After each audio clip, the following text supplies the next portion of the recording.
Hi everyone, welcome back to HLS. Today we are going to continue the discussion on Sri Lanka Accounting Standard 16, Property, Plant and Equipment. In this video series, I have been explaining you how we are going to have the accounting treatment of property, plant and equipment according to the standard.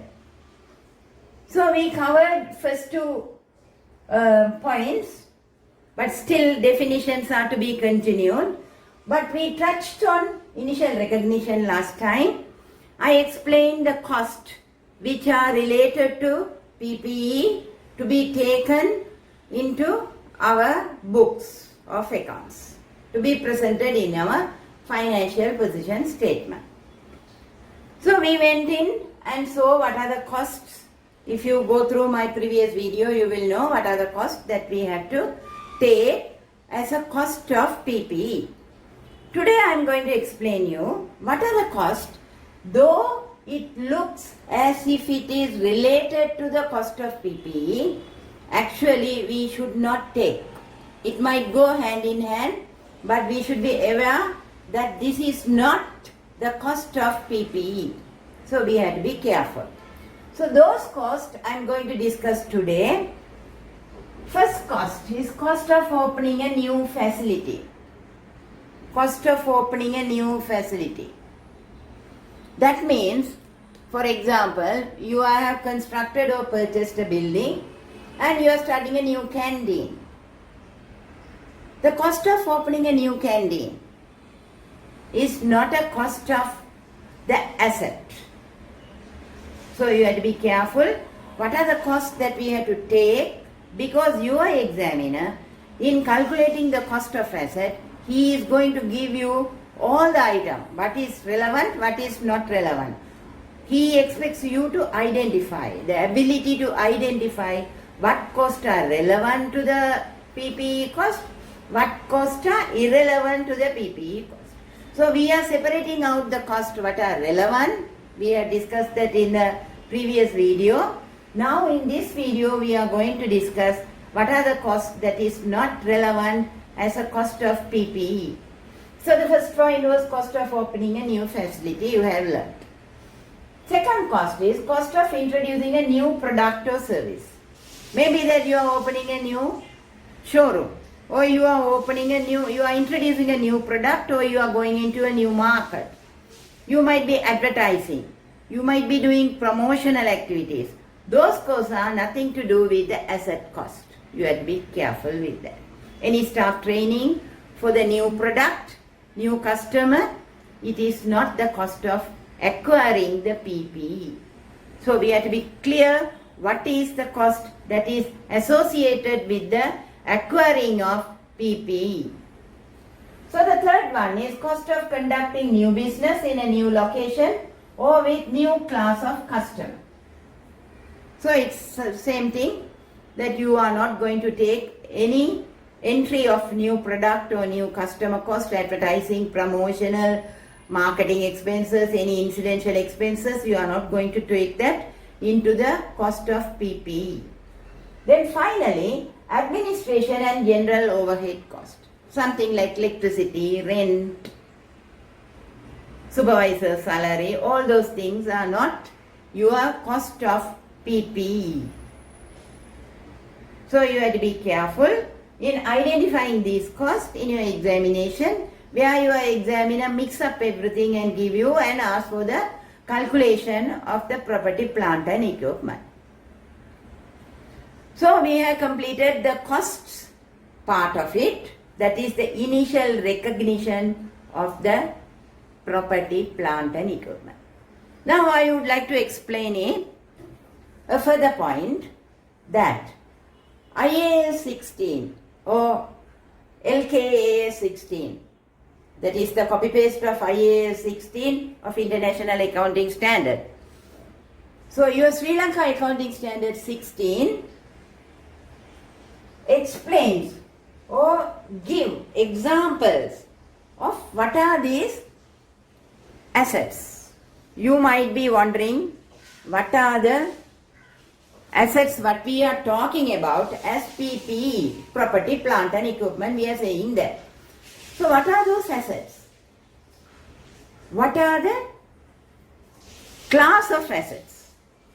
So we will see your standard is identifying 4 classes of assets. These classes of asset is important when we are going to the 6th point or 5th point rather, subsequent recognition, where we are taking the revaluation model. So we have to be careful that we are classifying the assets, so we are taking the class of asset, which class of assets we are going to revalue, all that we will discuss at the subsequent recognition topic. So what are the separate classes of assets now we need? Separate classes of assets are land. Land, normally I would like to tell you that it is not depreciated, but anyway we will come back to it when we are dealing with depreciation. Land is one. Then there can be buildings in the land. So that goes along together, land and buildings. Then the third point is machinery. That is, if you have a factory, you will have machinery, large machinery for the production of goods. For like smartphones, washing machines, TVs, a lot. We can describe a lot of products which is available in the market for our use. Those products has to go through the factory processing through a machinery. So this will be a large investment and will be used more than 1 year. So it is a capital bulk amount. Then the motor vehicles. You know motor vehicles, what is used, cars, vans, cabs, all kind of things. Then office equipment. What is office equipment? Office equipment is everything. Computers, scanners, you can table, chairs, everything goes. Table, chairs and furnitures can be categorized as furniture and fittings. Furniture and fittings.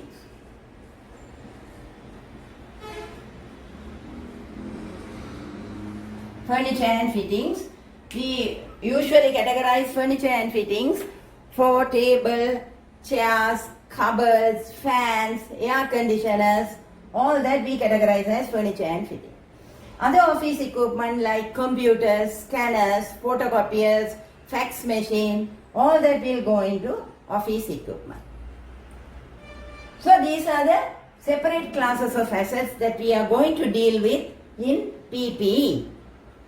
So I hope I have clearly explained the basics of PPE. Now we go on to the calculation of depreciation, calculation of subsequent recognition, how we are going to recognize the asset subsequently, in addition to the initial recognition. So there is another point that I would like to explain to you. That is the initial recognition is the cost we saw. This cost are initially capitalized. Subsequently, during the useful life of the asset, there can be some other expenditure that we incur. These expenditures can be categorized into either capital expenditure or revenue expenditure. So after a short break, I will explain to you what is the capital expenditure and what is the revenue expenditure. Until then, wait. Okay, now coming back to the capital expenditure and revenue expenditure. These are expenditures subsequently after acquiring the assets until the useful life of the asset we incur. So these things are divided into enhancement cost and replacement cost. You can enhance the economic benefits what we are receiving from the asset through these expenditure. What are these expenditure? Maybe a renovation or overhaul or adding another part or component, extending. Can be anything. But eventually what it should do, it should increase the capacity of the asset. It should increase the capacity of that. For example, if the machinery is producing the capacity, the maximum capacity of the machinery is to produce 10,000 units now, after adding a major component, it can produce up to 20-25 units. So these are costs that can be treated as capital expenditure. I'll explain it to you further what is the capital expenditure and how we are going to treat that in our accounts. So the second one, it should improve the quality of the output. It can improve the quality of the output. Then extending the economic life of the asset. The useful life, if it is 5 years, it can extend it to 10 years. If you do something, or if you expend something, if you renovate, or if you fix a major component, whatever attempt that you make to enhance the economic benefits of the asset, one of the enhancement is extending the economic life of the asset. Then reducing the operating cost.